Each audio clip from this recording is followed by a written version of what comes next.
ओम नमो भगवते वासुदेवाय। ओम नमो भगवते वासुदेवाय। ओम नमो भगवते वासुदेवाय। मुखं करोति वाचालं पंगुं लंघयते गिरिं यत्कृपातमहं वन्दे श्रीगुरुदीनतारिणं परमानन्दमाधवं श्रीचैतन्यमीश्वरं नारायणं नमस्कृत्यं नरं चैव नरोत्तमं देवीं सरस्वतीं व्यासं ततो जयमुदीरयेत्। नष्टप्रायेषु भद्रेषु नित्यं भागवत सेवया भगवती उत्तमश्लोके भक्तिर्भवति नैष्टिकी। नमो ओं विष्णुपादाय कृष्णपृष्ठाय भूतले श्रीमते भक्तिवेदांत स्वामिन् इति नामिने। नमस्ते सारस्वते देवे गौरवाणी प्रचारिणे निर्विशेष शून्यवादी पाश्चात्य देशतारिणे।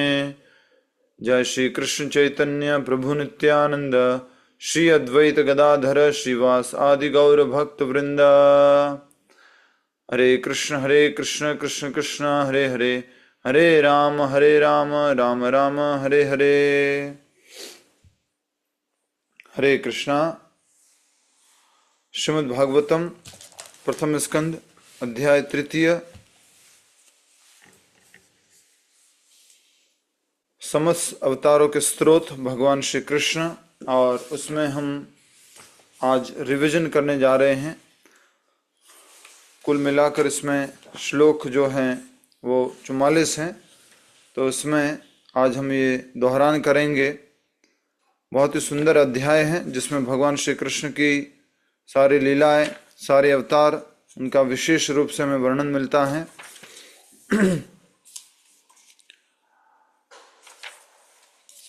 पहला श्लोक, अध्याय 3, पहला श्लोक। आप मेरे साथ साथ उच्चारण कर सकते हैं। सूत उवाच जगृहे पौरुषम रूपम भगवान अहम आदिभिः संभूतम षोडशम कलम आदो लोक शिक्षया। श्रील सूत जी ने कहा, सृष्टि के प्रारंभ में श्री भगवान ने सर्वप्रथम विराट पुरुष अवतार के रूप में अपना विस्तार किया और भौतिक सृजन के लिए सारी सामग्रियां प्रकट की। इस प्रकार सर्वप्रथम भौतिक क्रिया के 16 तत्व उत्पन्न हुए। यह सब भौतिक ब्रह्मांड के निर्माण के निमित्त किया गया। यहाँ पर हम देखेंगे शुरुआत के कुछ श्लोकों में, श्लोक संख्या 1 से लेकर के 5 तक पुरुषावतार के बारे में, 6 से लेकर के 19 तक प्रमुख लीला अवतार, ये सब लिखा हुआ है कि कौन सा सेक्शन है। तो 1 से लेकर 5 तक पुरुषावतार के बारे में है। पहले ही इस श्लोक में भगवान के बारे में बताया जा रहा है कि सर्वप्रथम महाविष्णु थे और महाविष्णु से ये भौतिक प्रकृति के लिए 16 तत्व प्रकट हुए। 3 पुरुषावतार है, इसलिए यहाँ पर सबसे पहले शब्द आया है पौरुषम, पुरुष अवतार रूप। भगवान कृष्ण, उनके विस्तार बलराम जी के विस्तार आगे संकर्षण, संकर्षण से आगे नारायण, और नारायण से आगे विस्तार हो गए ये हमारे पुरुषावतार महाविष्णु या कारणोदक्षाय विष्णु। और फिर जब महाविष्णु सभी ब्रह्मांडों को प्रकट करते हैं तो हर एक ब्रह्मांड में प्रवेश कर जाते हैं, वह गर्भोदक्षाय विष्णु के रूप में, और हर एक जीव में, हर एक कण कण में प्रवेश कर जाते हैं, वो है क्षीरोदक्षाय विष्णु के रूप में। श्लोक संख्या 2, अनुवाद। पुरुष के एक अंश ब्रह्मांड के जल के भीतर शयन करते हैं। उनके शरीर के नाभि सरोवर से एक कमल नाल अंकुरित होता है और इस नाल के ऊपर खिले कमल पुष्प से ब्रह्मांड के समस्त शिल्पियों के स्वामी ब्रह्मा प्रकट होते हैं। तो यहाँ पर गर्भोदक्षाय विष्णु के बारे में बताया गया। अर्थात इस तरह से समझेंगे हम कि सर्वप्रथम महाविष्णु, और जो भौतिक ब्रह्मांडों को बनाने के लिए जो सामग्री चाहिए वो महाविष्णु ने बनाई। अब भगवान ने, महाविष्णु ने, पुरुषावतार ने, प्रथम पुरुषावतार ने सारे ब्रह्मांड प्रकट किए। कितने ब्रह्मांड हैं? अनगिनत ब्रह्मांड है। और हर एक ब्रह्मांड में भी उन्होंने प्रवेश किया। वहां पर गर्भोदक सागर में वो लेटे थे, उनके नाभि से कमल नाल प्रकट हुआ, उसके ऊपर कमल पुष्प था और उस कमल पुष्प के ऊपर प्रकट हुए ब्रह्मांड के समस्त शिल्पियों के स्वामी ब्रह्मा प्रकट हुए। सभी जो सृष्टि करने वाले हैं, बनाने वाले हैं, उनमें ब्रह्मा जी सर्वश्रेष्ठ है, तो इसलिए कहा जा रहा है कि समस्त शिल्पियों के स्वामी ब्रह्मा प्रकट हुए। अब महाविष्णु हो गए, गर्भोदक्षा विष्णु हो गए। आगे बताई जा रही है बात, तीसरा श्लोक। ऐसा विश्वास किया जाता है कि समस्त ब्रह्मांड के ग्रह मंडल पुरुष के विराट शरीर में स्थित हैं, किंतु उन्हें सृजित भौतिक अवयवों से कोई सरोकार नहीं होता। उनका अद्वितीय शरीर नित्य आध्यात्मिक अस्तित्व में विराजमान है, जिसकी कोई तुलना ही नहीं है। बोल रहे हैं यहाँ पर ऐसा विश्वास किया जाता है। तो महाविष्णु हो गए, गर्भोदक्षा विष्णु हो गए। अब बता रहे हैं भगवान का एक विराट रूप। विराट रूप कैसा होता है? वास्तविक या काल्पनिक? काल्पनिक होता है। तो यहाँ पर देख सकते हैं कि बताया गया है कि जैसे कि इस ब्रह्मांड है और ब्रह्मांड को ही पूरा भगवान का एक रूप बताया गया है। समस्त ब्रह्मांड के ग्रह मंडल पुरुष के विराट शरीर में स्थित हैं, किंतु उन्हें सृजित भौतिक अवयवों से कोई सरोकार नहीं, अर्थात उनसे क्या प्रकट हुआ है, उनसे आसक्ति नहीं है किसी भी प्रकार से, बस उन्होंने वो प्रकट किया है।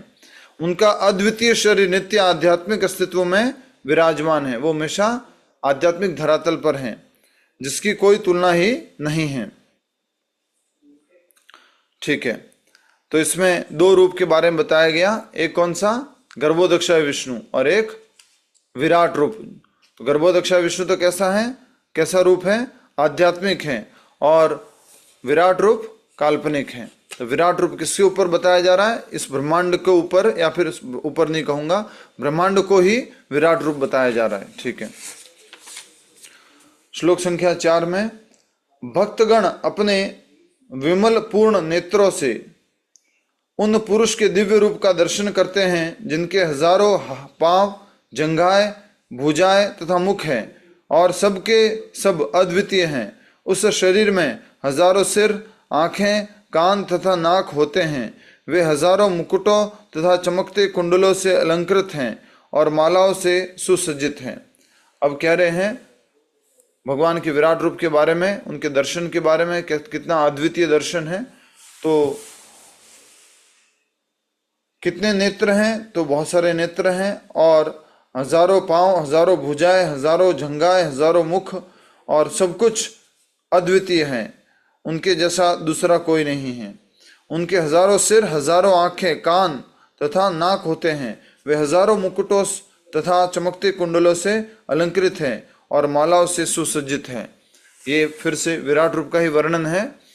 तो इमेजिनरी है, आप ऐसा आंखें बंद करके विचार कर सकते हो, काल्पनिक उस रूप के बारे में सोच सकते हो। आगे बताया जा रहा है श्लोक संख्या 5 में, यह रूप पुरुष का द्वितीय प्राकट्य है। ब्रह्मांड के अंदर नाना अवतारों का स्रोत तथा अविनाशी बीज हैं। इसी रूप के कणों तथा अंशों से देवता, मनुष्य इत्यादि विभिन्न जीव प्रकट होते हैं। तो ये कौन से रूप के बारे में बताया जा रहा है? यस, एक जना बताओ कोई आप में से। गर्भोदक्षाय विष्णु। यस, गर्भोदक्षाई विष्णु। यह रूप पुरुष का द्वितीय प्राकट्य ब्रह्मांड के अंदर नाना अवतारों का स्रोत है। तो जितने अवतार हुए अलग अलग भगवान के, अभी हम आगे पढ़ने वाले हैं, तो हमने कुल संख्या देखी 22 थी, तथा अविनाशी बीज हैं। इसी रूप के कणों तथा अंशों से देवता, मनुष्य, विभिन्न जीव उत्पन्न होते हैं। सबका प्राकट्य, आखिरकार स्रोत, ब्रह्मा जी के भी स्रोत कौन? गर्भोदक्षाय विष्णु। तो इसलिए सभी जीवों के स्रोत, आदि स्रोत भौतिक जगत में गर्भोदक्षाय विष्णु। और जिस सागर में वो विश्राम करते हो, सागर का नाम क्या है? गर्भोदक सागर। गर्भोदक सागर। Very good. ठीक है, श्लोक संख्या आगे बढ़ते हैं। और इस तात्पर्य में सारे के सारे अलग अलग भगवान के जो अवतार होते हैं और विशेष कार्य के लिए वो आते हैं, विशेष गुण को लेकर के आते हैं, तो उनका वर्णन किया गया था। अगर आप देखना चाहें तो देखिए, जिसमें बताया गया था पहले लीला अवतार के बारे में। तो लीला अवतार के बारे में बताया, मत्स्य, कूर्म, वराह, श्री राम, नरसिंह, वामन तथा अनेक दूसरे अवतार, ये अवतार लीला अवतार कहलाते हैं। गुणावतार ब्रह्मा, विष्णु, शिव, ये गुणावतार हैं। फिर इसमें कहा गया था कि शिव परमेश्वर तथा जीवों के बीच में स्थित हैं, ब्रह्मा सदैव जीव तत्व होते हैं। अब अगला 2 अवतार के बारे में हमने देखा। तीसरा आगे देखिए,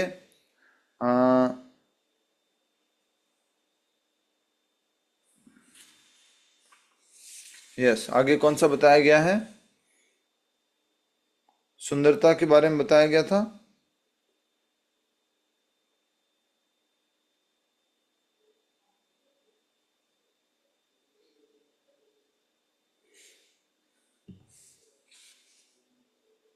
गुणावतार हो गए, लीला अवतार हो गए। अब मनवंतरा अवतार, मनवंतरा अवतार में कौन कौन है तो देख सकते हैं। मनवंतरा अवतार के बारे में बताया गया है, स्वयं भू मनु के रूप में यज्ञ,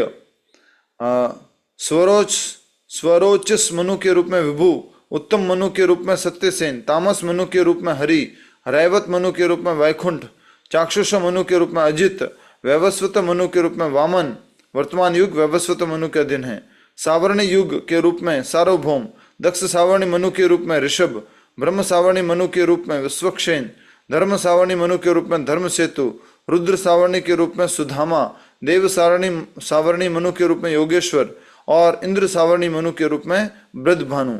अर्थात कितने मनवंतर अवतार हुए? ब्रह्मा जी के एक दिन में कितने मनवंतर अवतार होते हैं? 14। यस, ये याद रहना है, ब्रह्मा जी के एक दिन में 14 मनु होते थे। यहाँ 14 अवतारों का वर्णन है। ठीक है, मनवंतर अवतार हो गए, लीला अवतार हो गए, गुणा अवतार हो गए। अब आगे किसका उदाहरण दिया गया है? युगा अवतार।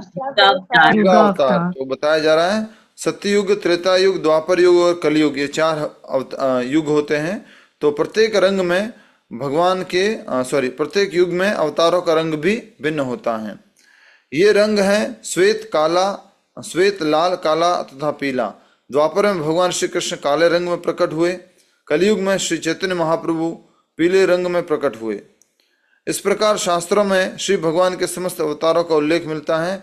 किसी भी धूर्त के लिए अवतार बनने की गुंजाइश नहीं है, क्योंकि अवतार का उल्लेख शास्त्रों में रहता है। कोई मन मर्जी से अवतार, भगवान का एक विस्तार अपने आप को घोषित न कर दे, ऐसा हमें ध्यान रखना चाहिए। शक्त्यावेश अवतार, शक्त्यावेश अवतार कौन कौन से हैं? तो आगे लिखा हुआ था, प्रत्यक्ष शक्त्यावेश अवतारों में कुमारगण, नारद, पृथु, शेष, अनंत आदि हैं। तो ये भगवान के शक्त्यावेश अवतार हो गए।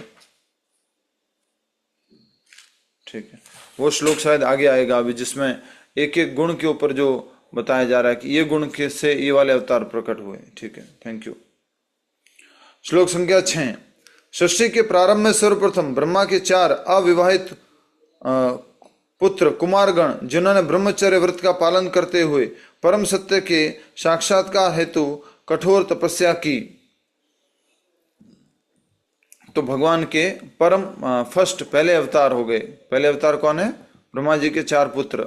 और ये कौन से अवतार में कहलाते हैं? कुमारगण। कौन सा अवतार है ये? पुरुषावतार।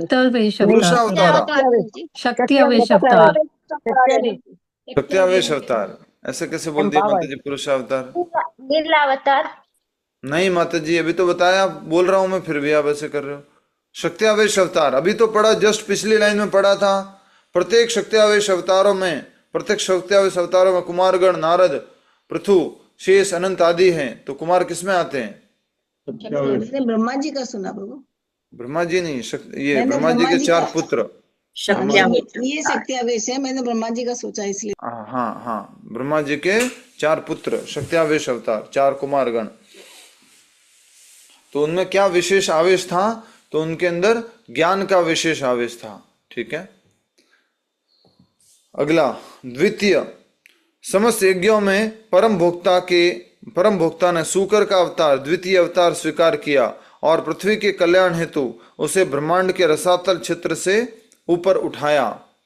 तो जैसा कि हम जानते हैं कि दो बहुत भयानक असुर हुए हैं, हिरण्याक्ष और हिरण्यकशिपु।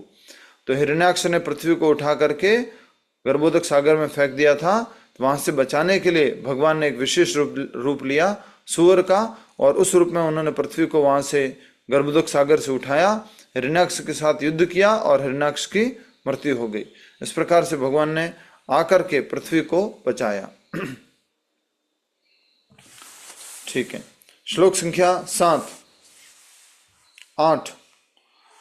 ऋषियों के सर्ग में श्री भगवान ने देव ऋषि नारद के रूप में, जो देवताओं में महर्षि हैं, तीसरा शक्त्यावेश अवतार ग्रहण किया।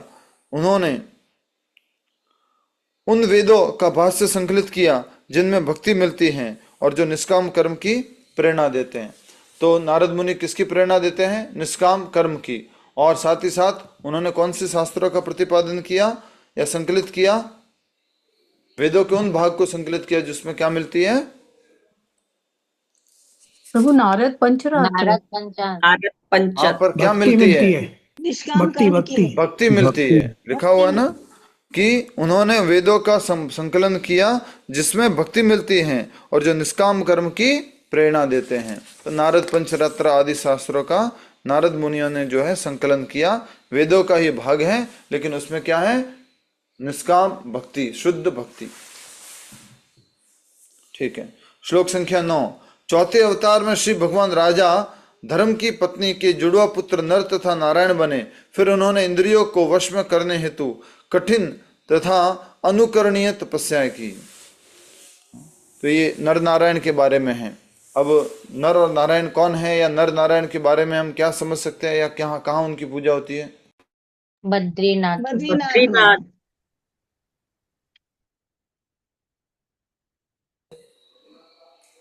बद्रीनाथ में कौन है नर नारायण जी? अर्जुन और कृष्ण। नर के रूप में अर्जुन है प्रभु जी, हम्म, और नारायण के रूप में भगवान स्वयं है। नारायण के रूप में भगवान स्वयं है। Yes, very good. और कैसे वो दोनों ही भगवान के कैसे अवतार है, किस प्रकार से अवतार है?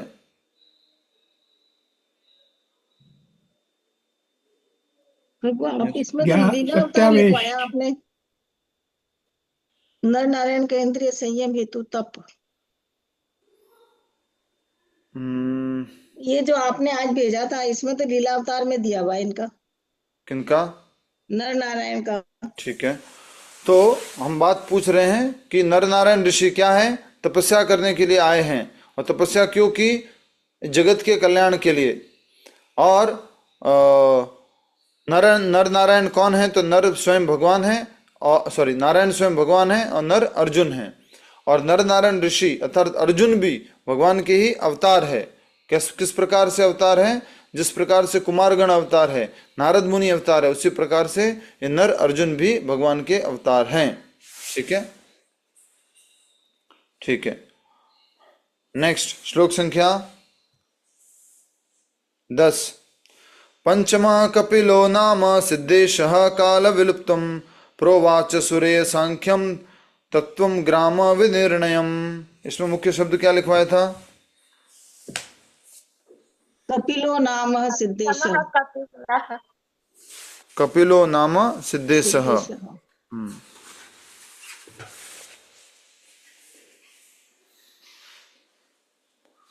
श्री भगवान कपिल नामक पांचवा अवतार सिद्धों में सर्वोपरि हैं।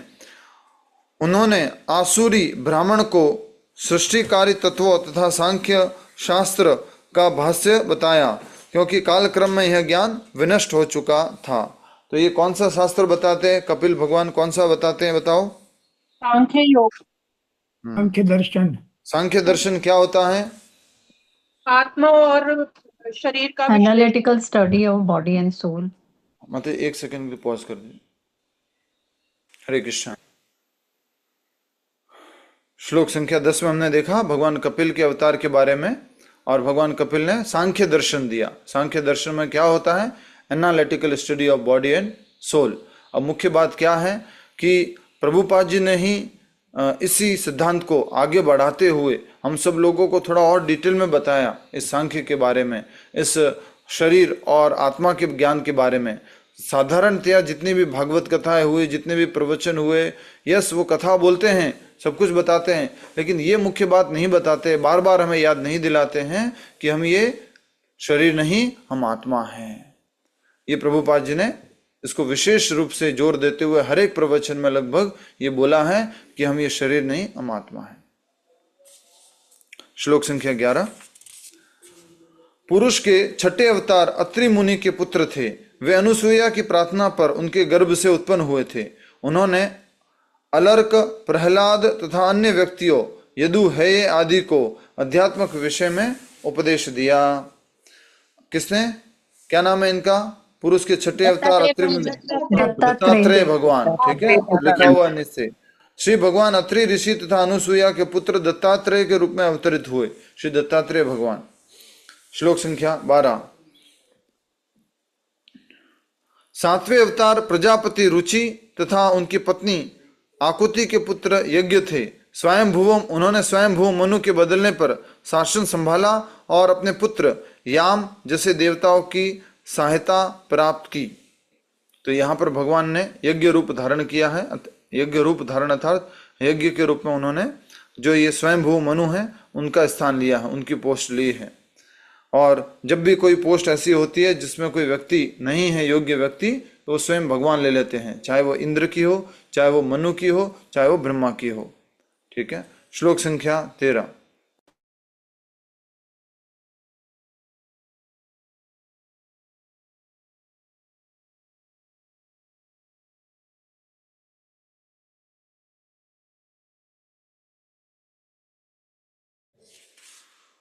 आठवां अवतार राजा ऋषभ के रूप में हुआ। वे राजा नाभि तथा उनकी पत्नी मेरु देवी के पुत्र थे। इस अवतार में श्री भगवान ने सिद्धि का मार्ग दिखलाया, जिसका अनुगमन उन लोगों द्वारा किया जाता है जिन्होंने अपनी इंद्रियों को पूर्ण रूप से संयमित कर लिया है और जो सभी आश्रमों के लोगों द्वारा वंदनीय हैं। अब ये ऋषभ देव की जो विशेष विशेषता है इस अवतार में, भगवान ने क्या दिखाया? ऋषभदेव भगवान ने यस इंद्रिय संयमन, त्याग। और ये सरल नहीं है, तो ये मार्ग उन्हीं व्यक्तियों के लिए है जो पूरी तरह से इंद्रिय संयमन कर सकते हैं। लेकिन बाद में इन्हीं ऋषभदेव जी का एक विशेष व्यक्ति हुए हैं, मैं भी नाम नहीं लेता हूं, और उन्हीं के आधार पर आगे एक पूरा का पूरा धर्म या पंथ बना और वो भी इसी तरह से नकल करने लगे ऋषभदेव जी के जैसे। ठीक है, ऋषभदेव भगवान की जय। श्लोक संख्या 14।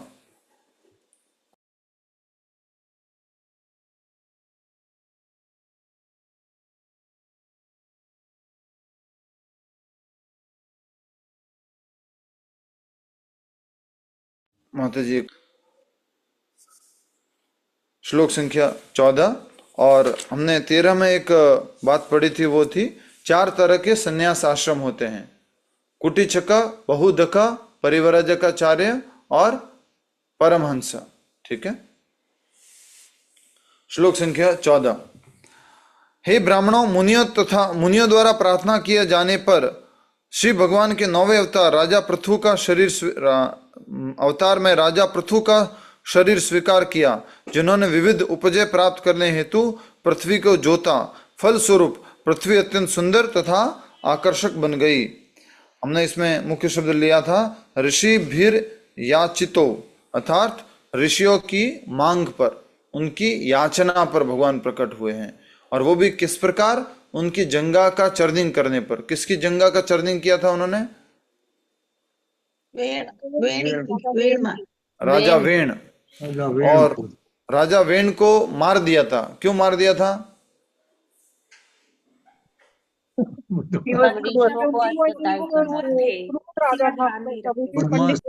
ऋषियों का जो है वध कर रहा था, और कोई भी जो कार्य था उसका वो वैदिक तरीके का नहीं था। वो एक क्रूर राजा था प्रभु जी। धन्यवाद, हरि बोल। तो वो एक ऐसे राजा थे जो वैदिक नियमों का पालन नहीं कर रहे थे, ऋषियों का सम्मान नहीं कर रहे थे, ऋषियों के द्वारा बताए गए मार्ग पर वो शासन नहीं कर रहे थे, इसलिए उसमें प्रजा का भला नहीं था। और उस समय फिर भगवान राजा पृथु के रूप में प्रकट हुए हैं, और ये भगवान का एक विशेष अवतार है जिसमें बाद में फिर से पुनः पृथ्वी जो है बहुत हरी भरी हो जाती है। राजा पृथु ने इस प्रकार से कार्य किए कि फिर पृथ्वी जो है प्रसन्न होकर के सारे बीज, सारे वनस्पतियां, सारे पौधे आदि प्रकट करती हैं। श्लोक संख्या 15। जब चाक्षुष मनु के युग के बाद पूर्ण जल प्रलय हुआ और संपूर्ण जगत जल में डूब गया था, तब श्री भगवान मछली मत्स्य के रूप में प्रकट हुए और वैवस्वत मनु को नाव में बैठाकर उनकी रक्षा की। श्री मत्स्य अवतार की जय। तो हम जानते ही हैं, अगेन ये जब मनवंतर बदल जाता है, एक प्रलय आ जाता है, आंशिक प्रलय, जो कि भाष्यकार दो अलग अलग हैं तात्पर्य में, उन्होंने अलग अलग इसका वर्णन दिया है। तो उस समय उनकी रक्षा करने हेतु, राजा मनु की रक्षा करने हेतु, सारे बीजों की रक्षा करने हेतु, सारे सप्तऋषियों की रक्षा करने हेतु और 4 वेदों की रक्षा करने हेतु भगवान ने ये मत्स्य रूप धारण किया। श्लोक संख्या 16। सुरासुराणाम उदधिम मत्थन्ताम मंदराचलम दध्रे कमठ रूपेण पृष्ठम एकादशे विभुः। श्री भगवान का 11वां अवतार कश्यप के रूप में हुआ, जिनकी पीठ ब्रह्मांड के आस्तिकों तथा नास्तिकों द्वारा मथानी के रूप में प्रयुक्त किए जा रहे मंदराचल पर्वत के लिए आधार बनी। श्री कुर्म अवतार की जय। तो भगवान जो है अपनी एक विशेष लीला करते हुए कुर्म रूप धारण किए, कछुए का रूप धारण किए, और उसमें मंदराचल पर्वत से जो समुद्र था उसका मंथन किया गया। और रस्सी के रूप में क्या उपयोग किया गया था मंथराचल पर्वत को चलाने के लिए? सुशील कुमार जी। वासुकी नाग।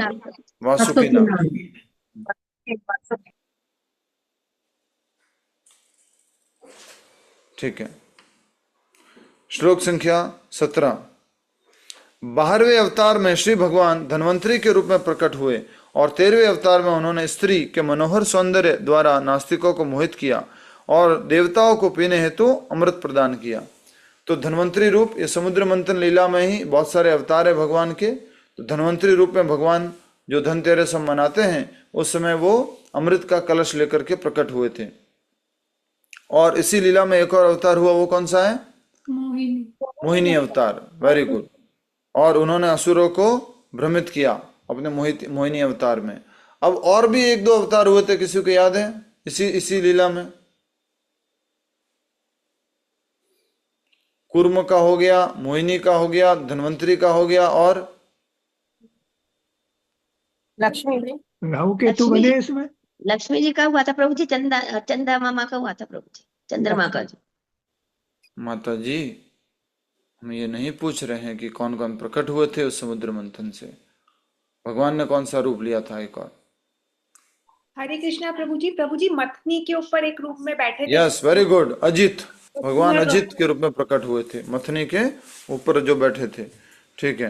हरे कृष्ण प्रभु जी। हाँ प्रभु जी, जो मोहिनी अवतार है यही राधा रूप, राधा जी माना जाता है? नहीं। हरे कृष्ण। हरे कृष्ण।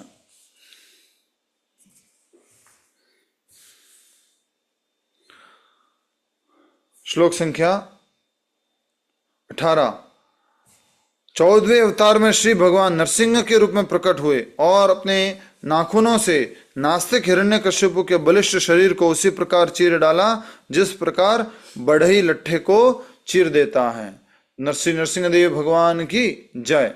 तो विशेष रूप से अपने भक्त की रक्षा के लिए भगवान प्रकट हुए, और ये भक्त कौन है? भक्त प्रहलाद। तो भक्त प्रहलाद के लिए भगवान प्रकट हुए, हिरण्यकश्यप का वध किया। जिस प्रकार से एक बढ़ई एक लट्ठे को चीर देता, उसी प्रकार से नरसिंह भगवान ने अपने नाखूनों से हिरण्यकश्यप को चीर डाला और उसको मृत्युदंड दिया।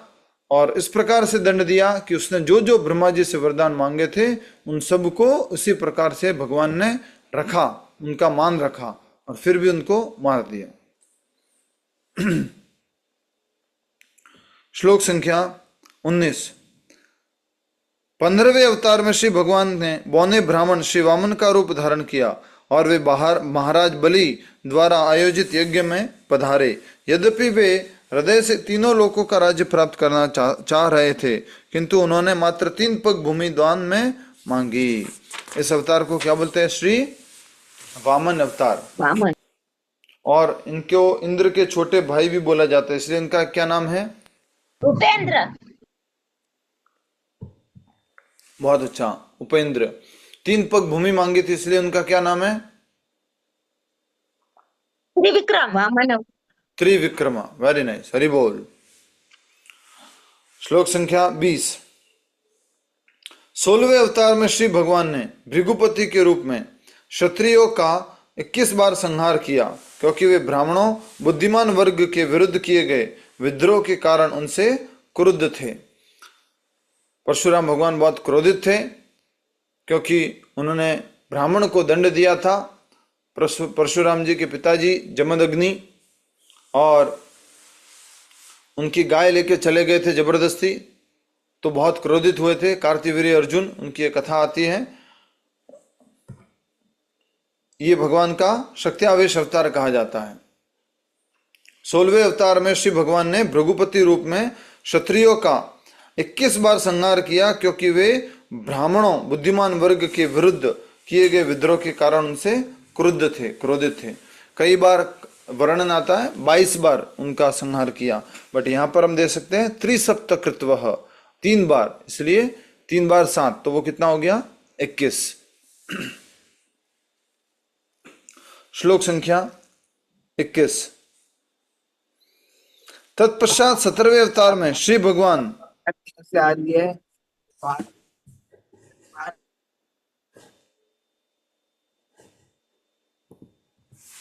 तत्पश्चात 17वें अवतार में श्री भगवान पराशर मुनि के माध्यम से सत्यवती के गर्भ में श्रील व्यासदेव के रूप में प्रकट हुए। उन्होंने यह देखकर कि सामान्य जन अल्पज्ञ हैं, एकमेव वेद को अनेक शाखाओं में विभक्त कर दिया। तो ये भगवान का विशेष अवतार, जिनके कारण हम ग्रंथ पढ़ पा रहे हैं, भगवत गीता भागवत आदि पढ़ पा रहे हैं। और उस अवतार का नाम क्या है? व्यासदेव जी। तो श्रील वेद व्यास भगवान की जय। तो ये भी भगवान के लेखाकारी अवतार है। आगे हम जो पढ़े थे अंतिम भाग में इसी अध्याय में, जब हम देखते हैं कि श्री भगवान रूप में एक ग्रंथ लिखा। तो श्री भगवान श्री कृष्ण ने, उन्होंने एक रूप लिया, लेखाकारी रूप, वो व्यासदेव जी, और उन्होंने श्री भगवान की लीलाओं का वर्णन करते हुए, उनके भक्तों की लीलाओं का वर्णन करते हुए ग्रंथ लिखा। वो है श्रीमद् भागवत महापुराण, जो भगवान का ही रूप है। ठीक प्रभु है जी, जो पहले ग्रंथ लिखे थे वो भी अवतार के रूप में ही लिखे थे प्रभु जी? माता जी, सब कुछ वेद व्यास जी ने ही लिखा है जी। मतलब पहले भागवत रिटर्न में कुछ भी नहीं था, लिखा हुआ कुछ भी नहीं था पहले। जी जी। ठीक है।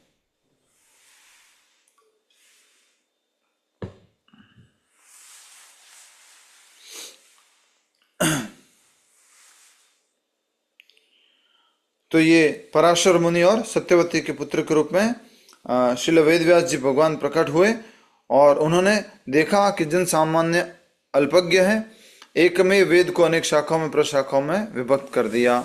4 वेद कौन कौन से हैं?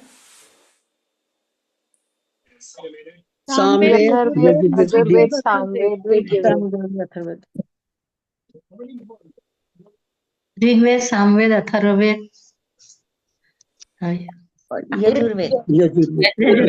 बहुत बढ़िया, धन्यवाद।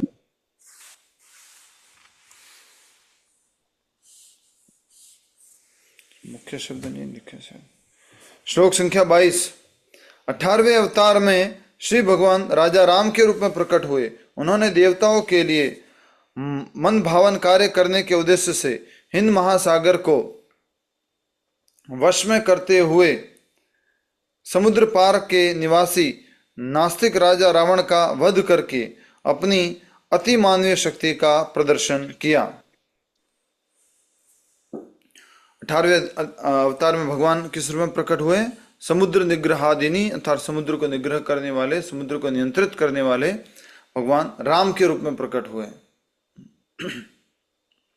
और उन्होंने समुद्र के उस पार रहने वाले नास्तिक राजा रावण का वध करके अति मानवीय शक्ति का प्रदर्शन किया। श्याम रामचंद्र भगवान की जय। राम अवतार हो गया 23वां। 19वें तथा 20वें अवतारों में श्री भगवान वृष्णिवंश में यदुकुल में भगवान बलराम तथा भगवान कृष्ण के रूप में अवतरित हुए और इस प्रकार उन्होंने संसार के भार को दूर किया। राम कृष्णावती, राम कृष्णावती, तो राम कौन है यहाँ पर? ऑलरेडी राम जी तो जस्ट पिछले अवतार बलराम जी है। बहुत बहुत धन्यवाद। 19वें तथा 20वें अवतारों में भगवान श्री भगवान वृष्णिवंश में यदुकुल में भगवान श्री बलराम तथा भगवान श्री कृष्ण के रूप में अवतरित हुए और इस प्रकार उन्होंने संसार के भार को दूर किया। याद करेंगे, पृथ्वी देवी गाय के रूप में और धर्म आदि ये सब ब्रह्मा जी के पास गए थे एक ही बात को लेकर के कि धरती पर बहुत ज्यादा अधर्म बढ़ गया है, तो अब पुनः प्रकट हुई है भगवान। तब भगवान प्रकट हुए और उन्होंने फिर से धर्म की संस्थापना की।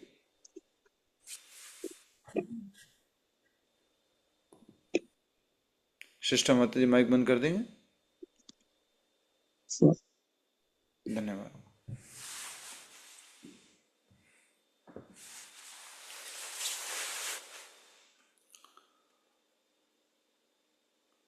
अब यहां पर इस श्लोक में मुख्य शब्द आया था, क्या था बोलो? श्लोक संख्या 23 में राम कृष्णावती, भगवान हर धर्म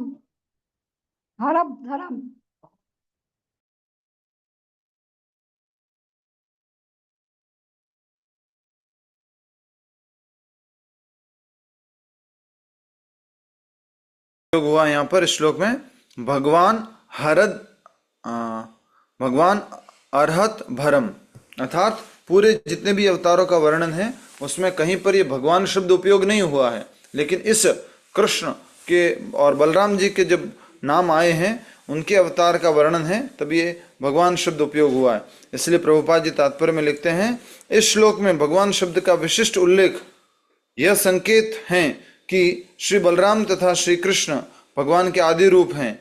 इसकी व्याख्या आगे की जाएगी, जैसा कि हम इस अध्याय में के प्रारंभ में देख चुके हैं। भगवान श्री कृष्ण पुरुष से आए हुए अवतार नहीं हैं, वे साक्षात परमेश्वर हैं और श्री बलराम श्री भगवान के प्रथम पूर्णांश हैं। विस्तार है प्रथम पूर्णांश। अच्छा, वो श्लोक कहाँ पर है जिसमें ये बोला जाएगा ये सारे अवतार हैं, लेकिन मुख्य जो स्वयं भगवान है वो भगवान है, वो कहाँ आने वाला है? आगे आने वाला है कि पीछे हो गया वर्णन? प्रभु एते चांच आगे आएगा प्रभु, अभी आगे आएगा, राइट? जब सारे अवतारों का वर्णन हो जाएगा तब आएगा। ठीक है, बहुत बढ़िया। श्लोक संख्या 24।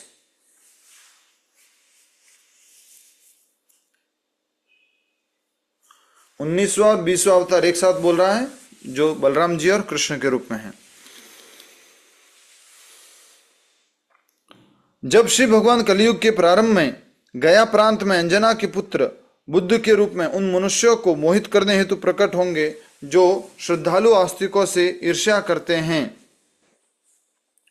तो जो नास्तिक लोग हैं उन लोगों को सही दिशा में लाने के लिए वो भी नास्तिकवाद का प्रतिपादन करके बुद्ध भगवान प्रकट होते हैं। और यहाँ पर शब्द उपयोग किया गया था भविष्येति कीकटेषु।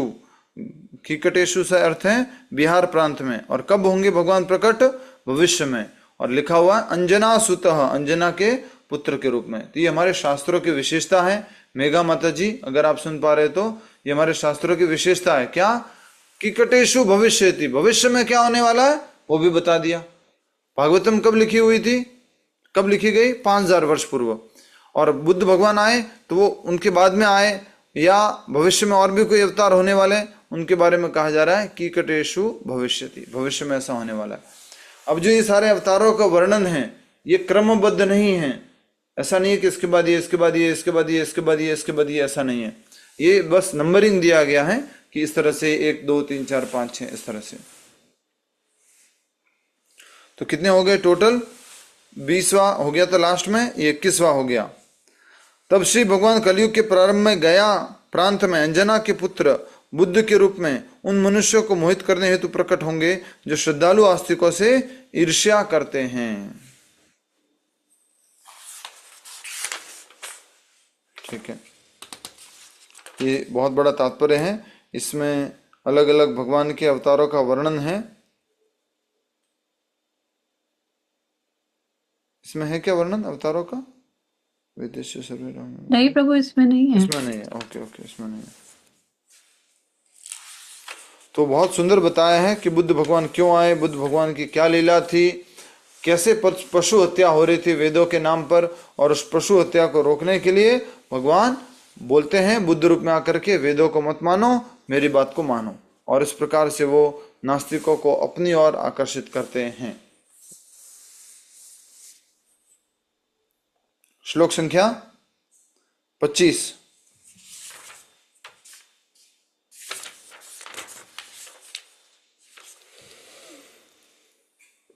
तत्पश्चात सृष्टि के सर्वे सर्वा श्री भगवान 2 युगों के संधि काल में कल्कि अवतार के रूप में जन्म लेंगे और विष्णु ईशा के पुत्र होंगे।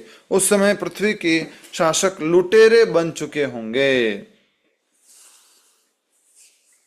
तो यहां पर कौन से संधि के बारे में कहा गया? कौन से 2 युगों की संधि है? कलयुग और सतयुग। जब कलयुग का समाप्त होगा और सतयुग आने वाला होगा तब की। कलयुग और सतयुग के बारे में बात हो रही है। कलयुग जो है उसका समाप्त हो रहा होगा, सतयुग जो है प्रारंभ हो रहा होगा, तब भगवान कल्कि के रूप में आएंगे। श्लोक संख्या 26। हे ब्राह्मणों, श्री भगवान के अवतार उसी प्रकार असंख्य हैं जिस प्रकार अक्षय जल के स्रोत से निकलने वाले असंख्य झरने। तो एक बड़ा सा मान लीजिए जलाशय है, उस जलाशय से पानी गिर रहा है, तो अलग अलग उसमें से स्ट्रीम्स निकल रही है, अलग अलग धाराएं निकल रही है। तो उसी प्रकार भगवान श्री कृष्ण और भगवान श्री कृष्ण के अवतार है। तो कितनी धाराएं गिन सकते हैं आप? एक पानी के स्रोत से अगर गिर रही है तो कितनी धाराएं हैं? असंख्य प्रभु नहीं गिन सकते। अगर कुछ पानी का जलाशय है तो उसमें से असंख्य निकल रही है धाराएं, हम गिन नहीं सकते। उसी प्रकार से भगवान के कितने अवतार हैं? तो बोले यहाँ पर साफ साफ 26वें श्लोक में, हे ब्राह्मणों, श्री भगवान के अवतार उसी प्रकार असंख्य हैं जिस प्रकार अक्षय जल के स्रोत से निकल। ठीक है, हरे कृष्ण। अगला श्लोक संख्या 27। सारे ऋषि, मनु, देवता तथा विशेष रूप से शक्तिशाली मनु की संतानें श्री भगवान के अंश या उनके अंशों की कलाएं हैं। इसमें प्रजापति गण भी सम्मिलित हैं।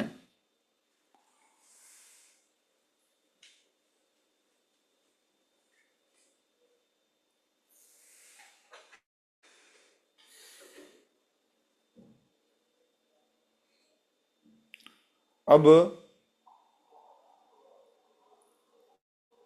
सारे ऋषि, मनु, देवता, विशेष रूप से शक्तिशाली मनु की संतानें श्री भगवान के अंश या उनकी अंशों की कलाएं है। कलाएं से क्या मतलब है? अंशों का और अंश विस्तार। इसमें प्रजापति गण भी सम्मिलित हैं। तो आखिरकार सब कोई किसके विस्तार हुए? जैसा भगवत गीता में भगवान 15वें अध्याय के 7वें श्लोक में बताते हैं, वैसे ही सब जीव, सारे देवता, सारे प्रजापति, सब किसके विस्तार है? भगवान के। और बहुत अच्छाई के। यस, किसके विस्तार है? भगवान के। भगवान श्री कृष्ण के। भगवान श्री कृष्ण के।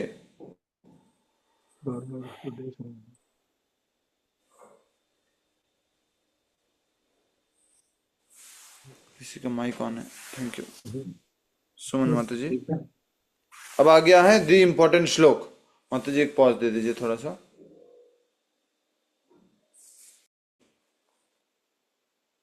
तो बहुत इंपॉर्टेंट श्लोक आ गया है 28वां श्लोक, जिसमें मुख्य बात बताई गई है सारे अवतारों का सार, सारे अवतारों के अवतारी भगवान श्री कृष्ण के बारे में बताया गया है। और ये श्लोक हमें याद करना चाहिए।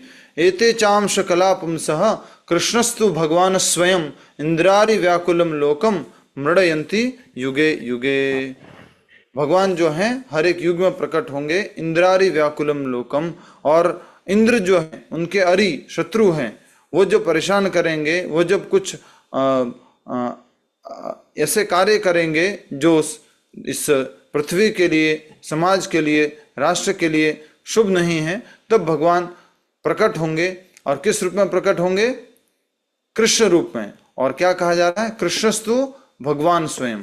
और ऊपर मुख्य बात जो है वो ये है, एते च अंश कला पुंस, या तो वो भगवान श्री कृष्ण के जो 22 अवतार अभी तक बताए गए, या तो वो भगवान के क्या है, सीधा सीधा विस्तार है, या विस्तार के भी विस्तार है, या तो स्वांश है या स्वांश के भी अंश है। स्वांश के अंश को क्या बोलते हैं? कला। कला। भिन्नांश। विभिन्नांश माता जी जीव हो गए। प्रभु जी प्लेनरी पोर्शन, प्लेनरी पोर्शन। फिर वापस इंग्लिश बोल रहे हो। स्वांश खुद के डायरेक्ट विस्तार हो गए, और स्वांश के विस्तार जो कला अवतार। ठीक है, विभिन्नांश जीव तत्व हो गए। अब देखिए इसमें कहा गया है, उपर्युक्त सारे अवतार या तो श्री भगवान के पूर्ण अंश या पूर्णांश के अंश कलाएं हैं, लेकिन श्री कृष्ण तो आदि पूर्ण पुरुषोत्तम भगवान हैं।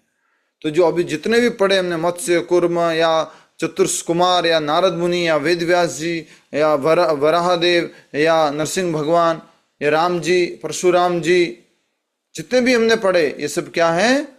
भगवान के सीधे विस्तार हैं, या विस्तार के भी विस्तार हैं। लेकिन कृष्णस्तु भगवान स्वयं, कृष्ण स्वयं भगवान है। इसलिए आज के बाद एक शब्द याद कर लेंगे, पहले भी आपने याद किया हुआ होगा। भगवान श्री कृष्ण क्या है? अवतारी। बाकी सब क्या है? अवतार। इसलिए इस अध्याय का नाम भागवतम में दिया गया है, समस्त अवतारों के स्रोत भगवान श्री कृष्ण। सारे अवतार भगवान श्री कृष्ण से आते हैं। ठीक है। और इसके अंतर्गत जैसा कि मैं देख पा रहा हूं, अलग अलग उद्देश्य से भगवान अलग अलग जो अवतार लिए हैं उनका वर्णन है। भगवान की कितने गुण होते हैं मुख्य रूप से, जिनको हम भग कहते हैं? 6 गुण कहते हैं। तो 6 गुण क्या है? यश, धन, सौंदर्य, त्याग, बल, शक्ति, ज्ञान, यश, नाम, बल, धन और त्याग। क्या रह गया अब?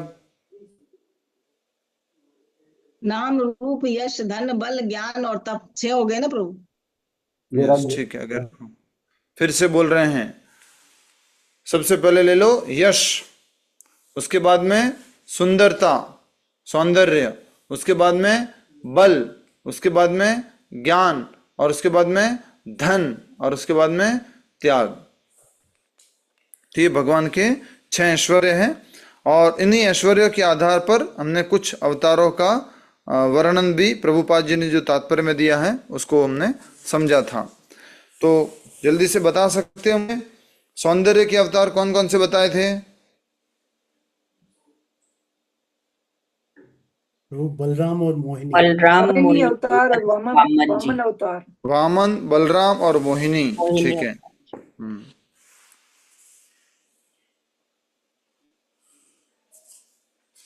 ठीक है। और ख्याति के अवतार श्री राम, अर्थात बोलिए। प्रभु जी श्री राम और धन्वंतरी। श्री राम और धन्वंतरी। ठीक है। नेक्स्ट, त्याग के अवतार नर नारायण। नर नारायण त्याग। ठीक है। ज्ञान का प्रभु दत्तात्रेय, मत्स्य कुमार, कपिल। ठीक है।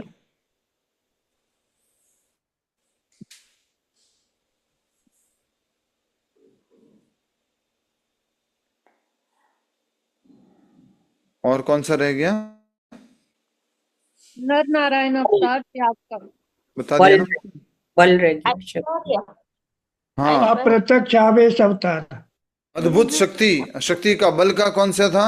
नरसिम्हा और परशुराम परशुराम नरसिम्हा और परशुराम। वेरी नाइस, वेरी बोल। ठीक है।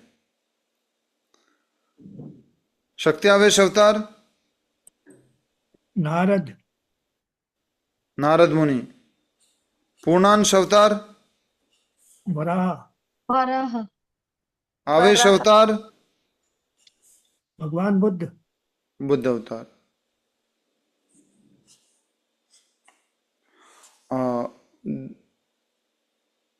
ठीक है।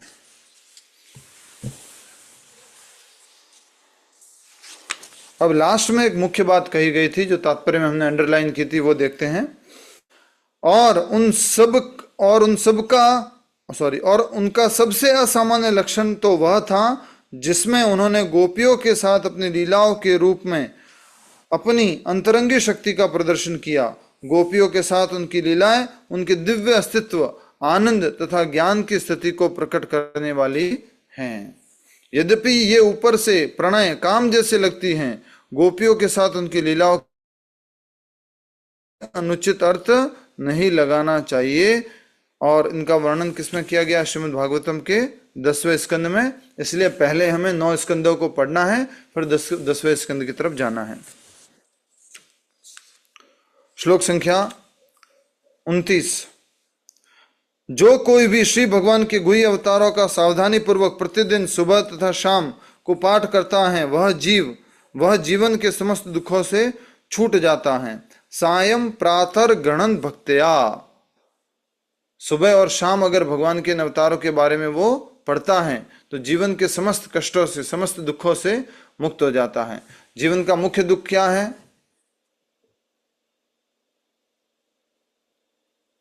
जन्म मृत्यु की साइकिल। जन्म मृत्यु के चक्र से मुक्त होना। हाँ, तो जन्म मृत्यु का चक्र सबसे बड़ा दुख है, सबसे बड़ा बंधन है, उससे मुक्त होना। मात्र भगवान के श्रीमद् भागवतम में ये जो वर्णन किया गया है 22 अवतारों का, इसका अगर सुबह शाम पाठ करेंगे तो हम मुक्त हो जाएंगे। भगवत गीता में कौन सा श्लोक है जिसमें बताया गया है कि भगवान के जन्म और कर्म में दिव्य हैं, और उसको समझेंगे अगर तत्वतः में 4.9 प्रभु। 4.9। यस, जन्म कर्म च में दिव्यम एवं यो वेति तत्वतः त्वत्वा देहम पुनर्जन्म नैति मामेति सो अर्जुना। भगवान के जन्म और कर्म दिव्य हैं, अगर उसको हम तत्वतः रूप में समझेंगे तो पुनर्जन्म नहीं होगा। श्लोक संख्या 30। श्री भगवान के विराट रूप की धारणा जिसमें वे इस भौतिक जगत में प्रकट होते हैं काल्पनिक है। यह तो अल्पज्ञों तथा नव जिज्ञासुओं को यह समझाने हेतु है कि भगवान साकार हैं, लेकिन वस्तुतः श्री भगवान का कोई भौतिक रूप नहीं होता। ये जो विराट रूप का जो काल्पनिक रूप है, जो हम विचार करेंगे, सोचेंगे, तो ये भौतिक है या आध्यात्मिक है? काल्पनिक जो रूप है भौतिक है प्रभु। भौतिक है प्रभु। पर भगवान का रूप कैसा होता है? आध्यात्मिक। आध्यात्मिक होता है। इसलिए कहा जा रहा है लेकिन वस्तुतः श्री भगवान का कोई भौतिक रूप नहीं होता। भगवान का हमेशा रूप सच्चिदानंद होता है, आध्यात्मिक होता है। लेकिन भौतिक जगत में भगवान कोई रूप धारण करते हैं या हम कल्पना करते हैं किसी रूप की, तो वो कल्पना करने वाला रूप, विशेष रूप से कल्पना करने वाला रूप कौन सा है? भौतिक है। और भगवान जो लीला करने के लिए रूप धारण करते हैं वो कौन सा है? भौतिक या आध्यात्मिक? आध्यात्मिक है। आध्यात्मिक है प्रभु, आध्यात्मिक। आध्यात्मिक है। किसी ने आपने से भौतिक बोला, ऐसा नहीं है। भगवान किसी भी रूप में आएंगे उनका रूप कैसा रहेगा? आध्यात्मिक। चाहे वो मत्स्य, चाहे वराह, चाहे कूर्म, चाहे क्या कहते हैं परशुराम, राम, किसी भी रूप में आ रहे भगवान, उनका रूप, उनका प्राकट्य सच्चिदानंद रूप में ही होता है। श्लोक संख्या 31। बादल तथा धूल वायु द्वारा ले जाए जाते हैं। ये स्क्रीन को किसी को पढ़ने में मदद मिल रही है क्या? स्क्रीन शेयर कर रहे तो प्रभु डिस्टर्ब कर रही है। प्रभु जी मदद मिल रही है। मदद मिल रही है। आप किताब नहीं पढ़ पा रहे? किताब है ना अपने पास। नहीं। माता जी आप किताब नहीं पढ़ पा रहे? जी। ठीक है, क्या थोड़ी थोड़ी देर में चेंज करना पड़ रहा है ना। बादल तथा धूल वायु द्वारा ले जाए जाते हैं, बादल तथा धूल वायु द्वारा ले जाए जाते हैं, लेकिन अल्पज्ञ मनुष्य कहते हैं कि आकाश मेघाच्छादित है और वायु धूलिमय मलिन है। इसी प्रकार से मनुष्य आत्मा के विषय में भी भौतिक शरीर की धारणाओं का आरोपण करता है। वायु के ऊपर क्या आरोपित हुआ है? बादल। वायु के ऊपर क्या आरोपित हुआ है? धूल के कण। उसी प्रकार आत्मा के ऊपर क्या आरोपित हुआ है? ये शरीर। क्या दिखता है? वायु दिखती है? नहीं दिखती। बादल दिखता है? दिखता है। धूल दिखती है? दिखती है। वायु नहीं दिखती। शरीर दिखता है? दिखता है, पर क्या नहीं दिखता? आत्मा नहीं दिखती। तो इसी प्रकार जिस प्रकार से वायु के ऊपर धूल के कण आरोपित है, उसी प्रकार आत्मा के ऊपर ये शरीर आरोपित है। श्लोक संख्या 32। रूप की इस स्थूल अवधारणा से परे रूप की एक अन्य सूक्ष्म धारणा है जिसका कोई औपचारिक आकार नहीं होता और जो अनदेखा, अनसुना तथा अव्यक्त होता है। जीव का रूप इस सूक्ष्मता से परे है, अन्यथा वह बारंबार जन्म नहीं ले सकता था। तो यहां पर बताया जा रहा है बाहर का एक शरीर हो गया, उसको बोलते हैं स्थूल शरीर। अब इस स्थूल शरीर के अंदर एक और शरीर है, एक और आवरण है आत्मा के ऊपर। वो क्या है? सूक्ष्म शरीर। इसका बना हुआ है मन, बुद्धि और अहंकार का। वो दिखता नहीं है, उसको स्पर्श नहीं कर सकते, लेकिन अनुभव कर सकते हैं। इसलिए कहा गया यहाँ पर श्लोक में, रूप की इस स्थूल अवधारणा से परे रूप की एक अन्य सूक्ष्म धारणा है जिसका कोई औपचारिक आकार नहीं होता। किसका आकार नहीं होता? सूक्ष्म शरीर का औपचारिक आकार नहीं होता, और जो अनदेखा, अनसुना तथा अव्यक्त होता है। जीव का रूप इस सूक्ष्मता से परे है, अन्यथा वह बारंबार जन्म नहीं ले सकता था। जीव न तो स्थूल शरीर है, न ही जीव सूक्ष्म शरीर है। जीव तो क्या है? आध्यात्मिक है, दिव्य है। उदाहरण क्या दिया था समझाने के लिए यहाँ क्लास के अंदर? मोबाइल, उसके ऊपर ट्रांसपेरेंट कवर और उसके ऊपर जगन्नाथ जी का वो प्लेट था, वो दर्शन था। ठीक है।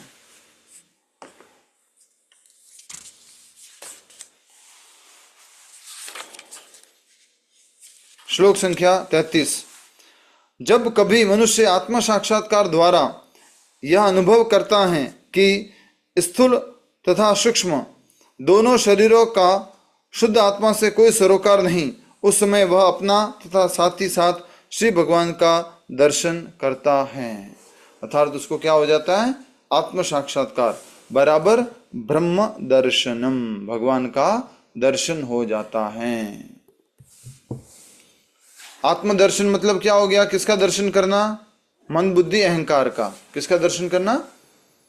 मेघा माता जी बताइए, आत्मदर्शन मतलब क्या? मन, बुद्धि, अहंकार का दर्शन। हरि बोल। आत्मदर्शन मतलब आत्मा का दर्शन, आत्मा का दर्शन। हाँ। मन, बुद्धि, अहंकार तो सूक्ष्म शरीर है। तो न तो हम स्थूल शरीर हैं, न ही हम सूक्ष्म शरीर है। हम है क्या? भगवान के दास। आध्यात्मिक स्वरूप में, सच्चिदानंद स्वरूप में हम भगवान के दास हैं। हमारा स्वरूप, हमारा आत्मा, हम आत्मा आध्यात्मिक है, सच्चिदानंद है। ठीक है। तो ये हमने अच्छे से समझा था कि अगर हम आत्मदर्शन कर लेंगे, आत्म साक्षात्कार कर लेंगे, तो भगवत साक्षात्कार हो जाएगा, भगवान का दर्शन हो जाएगा। श्लोक संख्या 34।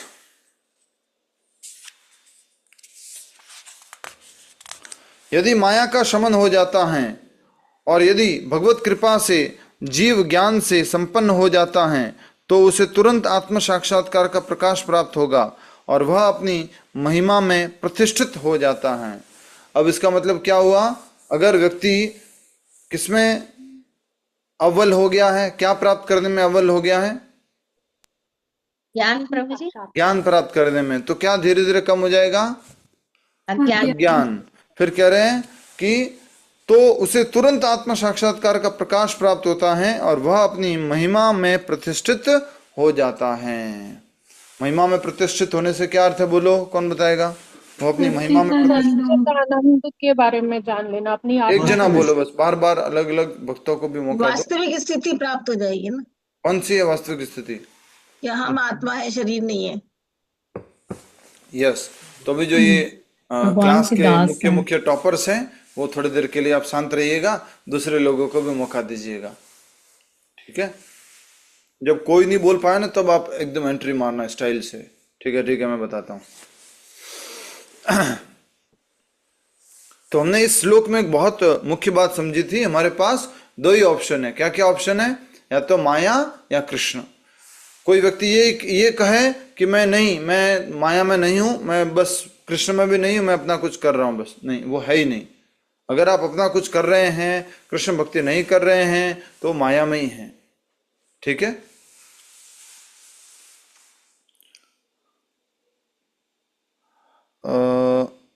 यस। और यहां पर हमने एक लाइन बहुत महत्वपूर्ण पढ़ी थी। वो शक्ति जो हमारे को बाधा डालती है, वो शक्ति जो हमारी बार बार परीक्षा लेती है, वही शक्ति अंतरंगी शक्ति में बदल जाएगी। बहिरंगी शक्ति अंतरंगी शक्ति में बदल जाएगी, परिणत हो जाएगी, हमारी मदद करेगी वही शक्ति। तो यही माया शक्ति जो हमारी परीक्षा लेती है, वही आध्यात्मिक शक्ति में परिवर्तित हो जाएगी, अंतरंगी शक्ति में परिवर्तित हो जाएगी। और परिवर्तित होकर क्या करेगी? परिवर्तित होके क्या करेगी? उसको आत्म साक्षात्कार में सहायक होगी। फिर टॉपर्स बोल रहे हो, सबको मौका दो ना। आत्म साक्षात्कार के पथ पर अग्रसर होने में सहायक बनेगी। क्या बात है चंद्रकांता माता जी, वेरी नाइस। तो वो ही शक्ति आत्म साक्षात्कार के मार्ग में उनकी मदद करेगी, सहायता करेगी। बहुत बढ़िया, वेरी गुड। श्लोक संख्या 35। इस प्रकार विद्वान पुरुष उस अजन्मा तथा आकर्ता के जन्मों तथा कर्मों का वर्णन करते हैं, और जो वैदिक साहित्य में भी दुर्लभ हैं, वे हृदय के स्वामी हैं। वो कौन है? परमात्मा। इस प्रकार विद्वान पुरुष उस अजन्मा तथा आकर्ता के जन्मों तथा कर्मों का वर्णन करते हैं। अजन्मा है, फिर भी जन्म और कर्मों का वर्णन है। ये अचिंत्य भेदा भेद तत्व है, जो वैदिक साहित्य में भी दुर्लभ है। वे हृदय के स्वामी हैं। हृदय के स्वामी किस रूप में है, बोलो जल्दी से। परमात्मा के रूप में। परमात्मा के रूप में। परमात्मा के यस, परमात्मा के रूप में। बहुत बढ़िया। श्लोक संख्या 36।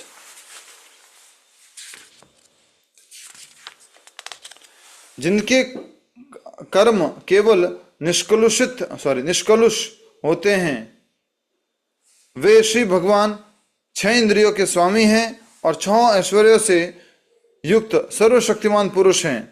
वे दृश्य ब्रह्मांडों की सृष्टि करते हैं, उनका पालन करते हैं, और अंश मात्र भी प्रभावित हुए बिना उनका संहार करते हैं। वे समस्त जीवों के अंदर विद्यमान रहते हैं और सदैव स्वतंत्र होते हैं। किनका वर्णन है ये? कृष्ण जी का। यस, ये भगवान श्री कृष्ण का, भगवान के वर्णन है। तो बहुत सुंदर बातें बताई गई है। 6 इंद्रियों के स्वामी, और क्या कहा गया है? दूसरा 6 चीजें क्या बताई गई है? ऐश्वर्यों के स्वामी, ठीक है।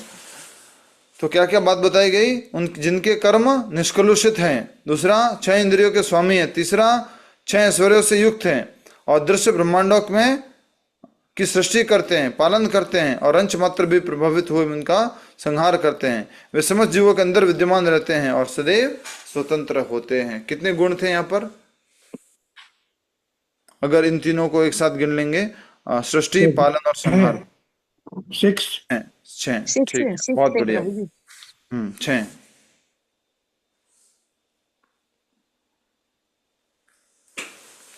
श्लोक संख्या 37। अल्पज्ञ मनुष्य अपने अल्प ज्ञान के कारण श्री भगवान के रूपों, नामों तथा कर्मों की दिव्य प्रकृति को नहीं जान सकते, क्योंकि वे तो किसी नाटक के एक पात्र की तरह कार्य कर रहे होते हैं। नहीं ऐसे मनुष्य अपने तर्क या अपनी वाणी द्वारा ऐसी बातों को व्यक्त कर सकते हैं।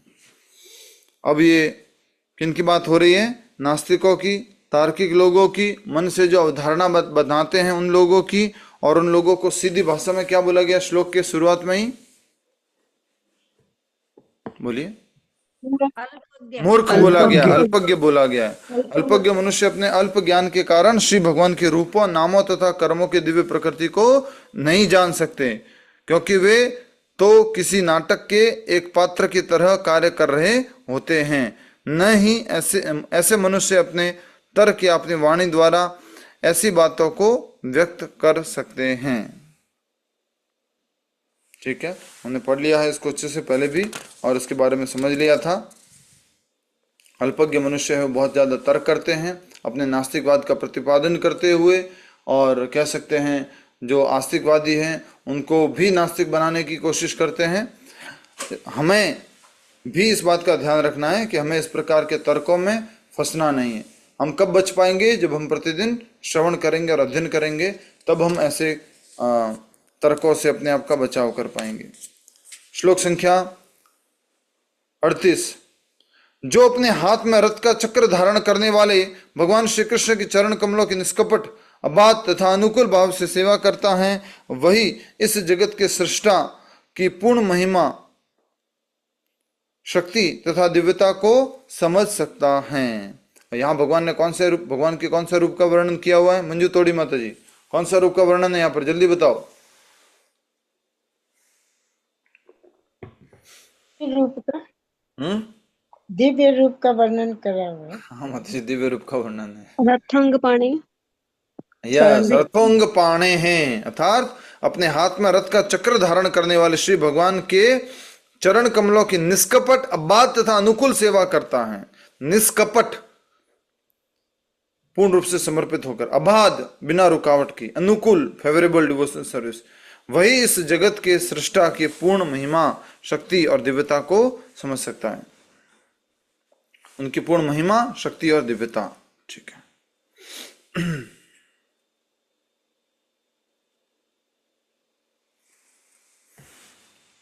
और ऐसे भगवान के शरण जाने के लिए हमें किसकी सहायता लेनी होगी? प्रामाणिक गुरु की। ठीक है। श्लोक संख्या 39। इस संसार में केवल ऐसी जिज्ञासाओं द्वारा ही मनुष्य सफल तथा पूर्णतः ज्ञानवान हो सकता है, क्योंकि ऐसी जिज्ञासाओं से अखिल ब्रह्मांड के स्वामी श्री भगवान के प्रति दिव्य आह्लादकारी प्रेम उत्पन्न होता है, और जन्म मृत्यु की भयंकर पुनरावृत्ति से 100% प्रतिरक्षा की सुनिश्चितता प्राप्त होती है।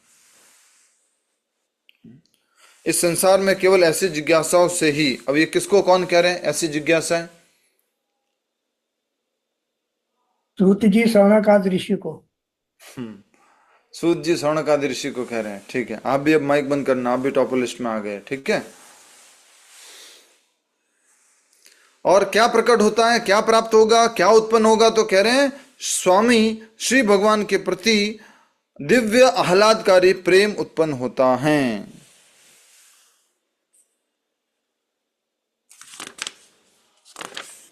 श्लोक संख्या 40। श्रीमद् भागवतम नामक यह ग्रंथ श्री भगवान का साहित्य अवतार है। याद कर लो इस श्लोक को। इदम भागवतम नाम पुराणम ब्रह्म संहितम उत्तम श्लोक चरितम चकार भगवान ऋषि निःशेषाय लोकस्य धन्य स्वस्ति अयनम महत्। श्रीमद् भागवतम नामक यह ग्रंथ श्री भगवान का साहित्य अवतार है, जिसे श्री भगवान के अवतार श्री व्यासदेव ने संकलित किया है। यह सभी मनुष्यों के परम कल्याण के निमित्त है, और यह सभी प्रकार से सफल, आनंदमय तथा परिपूर्ण है। श्लोक संख्या 41।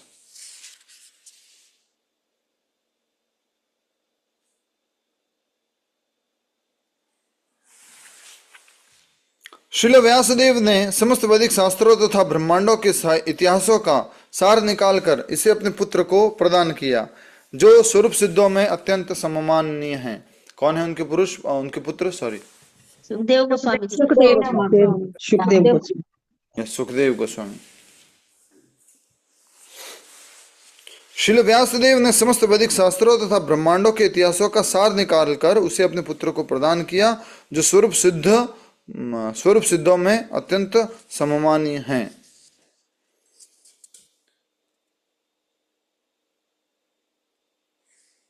आपके अनुसार क्या ज्ञान हो सकता है ये वाला? ये हमें पूर्ण गुरु से, शुद्ध गुरु से, जैसे प्रभुपाद जी हैं उनके द्वारा ही इसका ग्रहण करना चाहिए। नहीं, क्या मुख्य बात हुई इसमें कि श्रील व्यासदेव ने समस्त वैदिक शास्त्रों तथा ब्रह्मांडों के इतिहासों का सार निकालकर इसे अपने पुत्र को प्रदान किया। सभी वैदिक और शास्त्रों का ज्ञान सार निकाल के भागवतम दे दी उन्होंने। भागवतम दे दी। और दिव्य ज्ञान क्या हो सकता है? जो भगवान श्री कृष्ण ने अर्जुन को बताया था वो एज इट इज, मतलब विदाउट एनी चेंज। यस, ठीक है।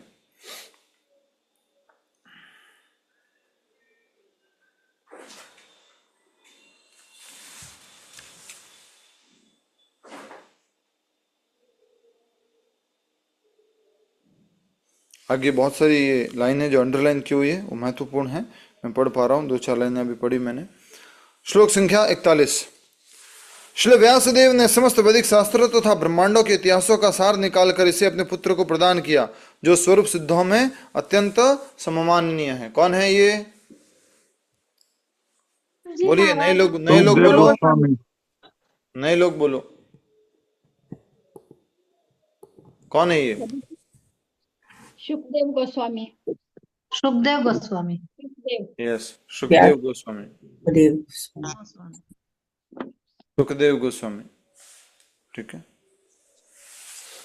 श्री व्यासदेव ने समस्त वैदिक शास्त्रों तथा ब्रह्मांडों के इतिहासों का सार निकालकर इसे अपने पुत्र को प्रदान किया, जो स्वरूप सिद्धों में अत्यंत सममाननीय हैं। सुखदेव गोस्वामी को ज्ञान दिया वेद व्यास जी ने।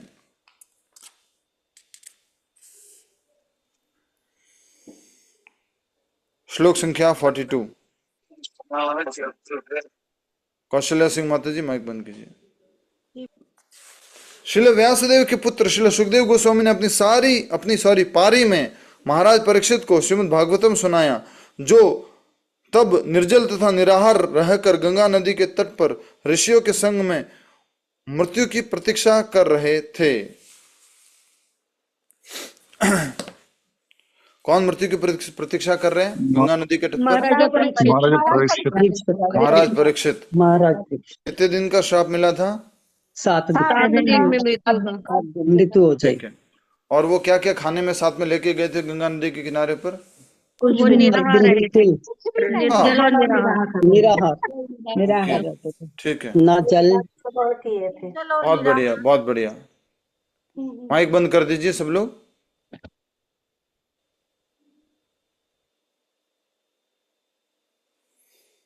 धन्यवाद। श्री व्यासदेव के पुत्र श्री सुखदेव गोस्वामी ने अपनी पारी मतलब क्या होता है यहाँ पर? पारी लिखा है अपना समय, अपने टाइम पे महाराज परीक्षित को श्रीमद् भागवतम सुनाया, जो जब निर्जल तथा निराहार रहकर गंगा नदी के तट पर ऋषियों के संग में मृत्यु की प्रतीक्षा कर रहे थे।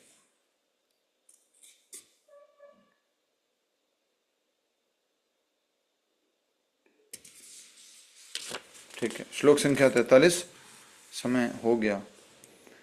यह श्रीमद् भागवतम पुराण सूर्य के समान तेजस्वी है और धर्म ज्ञान आदि के साथ भगवान श्री कृष्ण के अपने धाम चले जाने के तुरंत बाद इसका उदय हुआ। जिन मनुष्यों ने कलयुग में अज्ञान के गहन अंधकार के कारण अपनी दृष्टि खो दी है, उन्हें इस पुराण से प्रकाश प्राप्त होगा। दृष्टि खो दी है, किसने दृष्टि खो दी है?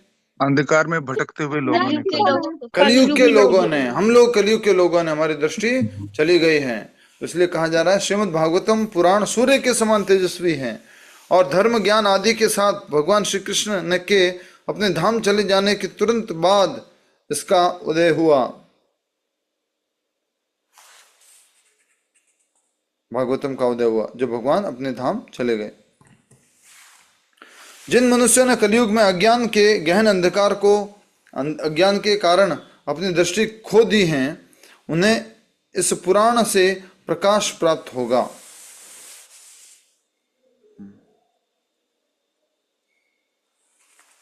ठीक है, क्लियर है? ये भागवतम क्या प्रदान करेगी?